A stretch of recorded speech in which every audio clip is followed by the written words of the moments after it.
because this is prank video number 3, and we just got back from a baseball game, and it was a tournament, and we won. So we're going to celebrate with a fire, and my friend went to go get some firewood. So he's been out for about like 5 minutes, and he should be back any second. So we're going to prank him with this air horn for sports, safety, and pranks, as you can see. And so, yeah, he should be coming any second.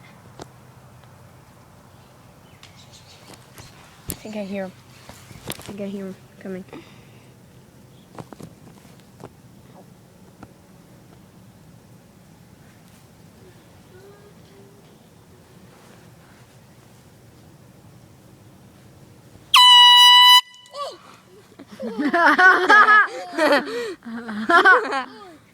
Dude, what was that? Air horn. Old fashioned. You dropped it. Hit my feet. Nice catch. Ready? Nah, man. Whoa. That thing's loud. You think? For sports, safety, drinks. As you can see. Whoa.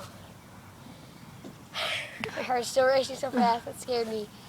How do you like it? Oh,